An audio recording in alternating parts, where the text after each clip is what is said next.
Welcome student. আজ 13ই December 2024 West Bengal council of higher secondary education থেকে একটি নির্দেশিকা জারি করা হয়েছে।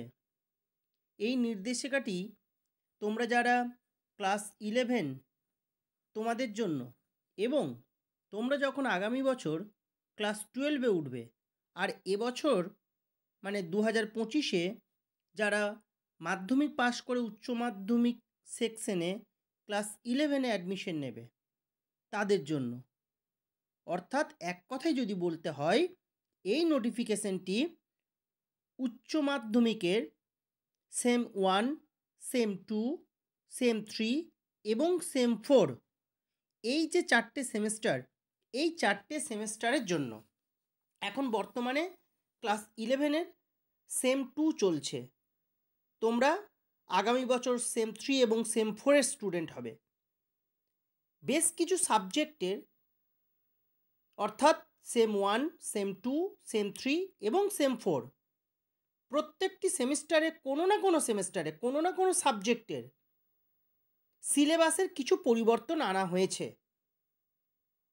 দেখো, প্রথম যে প্যারাগ্রাফটি রয়েছে সেখানে লেখা রয়েছে, based on suggestions from various quarters the council has reviewed syllabus for several subjects under HS curriculum, and given below are the subject wise: English A, English B, Alternative English, Bengali A, Hindi B, History, Political Science, Accountancy, Costing and Textile Taxation, Business Studies, Education, Science of Well-being, Statistics, Philosophy, Environmental Studies, Economics, Geography, Biological Science।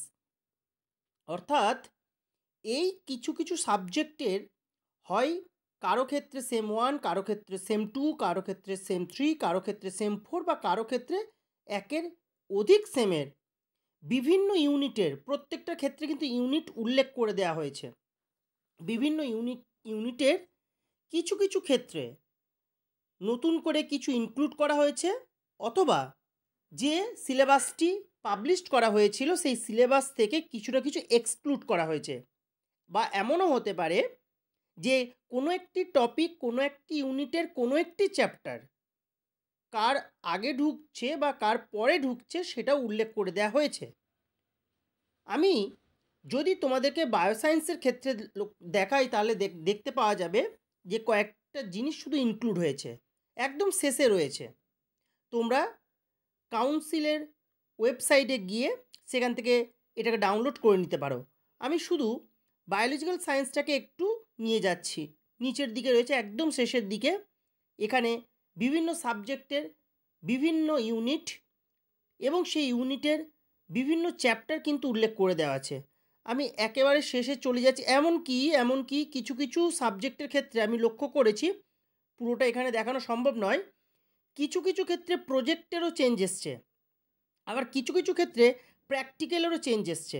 অর্থাৎ শুধু যে মাত্র থিওরির ক্ষেত্রে পরিবর্তনটা এসেছে তা নয়, থিওরির সঙ্গে কিছু কিছু সাবজেক্টের প্র্যাকটিক্যাল এবং কিছু কিছু সাবজেক্টের প্রজেক্টেরও কিন্তু পরিবর্তন এসছে। আমি শুধু বায়োলজিক্যাল সায়েন্সটাকে দেখাই, যেহেতু একদম শেষে আছে, তাই আমি একদম খুব দ্রুততার সঙ্গে একদম শেষে চলে যাচ্ছি। কেমন? জাস্ট এই যে দেখো, এখানে লেখা রয়েছে biological science theory class 12 sem 3। Class 12-এর সেম 3-র ক্ষেত্রে কেবলমাত্র পরিবর্তনটি এসছে। কি পরিবর্তন এসছে? ইউনিট 7-এ চ্যাপ্টার 5, আমি বলেছি ইউনিট এবং চ্যাপ্টার মেনশন করে দেওয়া হয়েছে। Addition of a term transcription between central dogma and genetic code. অর্থাৎ চ্যাপ্টার 5 ইউনিট 7 সেম 3-র ক্ষেত্রে সেন্ট্রাল ডগমা এবং জেনেটিক্সের মাঝখানে ট্রান্সক্রিপশনটাকে অ্যাডিশন করা হলো। অনুরূপভাবে ওই একই সেমিস্টারে ইউনিট 7 চ্যাপ্টার 6-এ addition of term comparative anatomy between palynology and embryology. তাই প্যালিনোলজি এবং এমব্রায়োলজির মাঝখানে কিন্তু এই কম্পারেটিভ অ্যানাটমিটাকে ইনক্লুড করা হয়েছে। অন্যান্য সাবজেক্টে যেগুলো একটু আগেই মেনশন করলাম আমি, সেগুলি কোনোটার ক্ষেত্রে সেম 1, 2, 3, 4 ইত্যাদির ক্ষেত্রে পরিবর্তন হয়েছে, থিওরির ক্ষেত্রে হয়েছে, প্রজেক্টের ক্ষেত্রে হয়েছে, কিছু কিছু প্র্যাকটিক্যালের ক্ষেত্রে হয়েছে। তাই তোমাদেরকে প্রত্যেককে বলা হচ্ছে তোমরা কাউন্সিলের পোর্টালে যাবে, কাউন্সিলের ওয়েবসাইটে যাবে, সেখান থেকে এই রিভাইজড সিলেবাসটাকে ডাউনলোড করে নেবে। এই সংক্রান্ত যদি পরবর্তী ক্ষেত্রে আর কোনো কিছু নির্দেশিকা আসে আমি তোমাদের সামনে নিয়ে আসব। আর এই সংক্রান্ত যদি তোমাদের কিছু জানার থাকে তোমরা কমেন্ট বক্সে এসে প্রশ্ন করবে, আমি তোমাদের প্রত্যেকের উত্তর দিয়ে দেবো।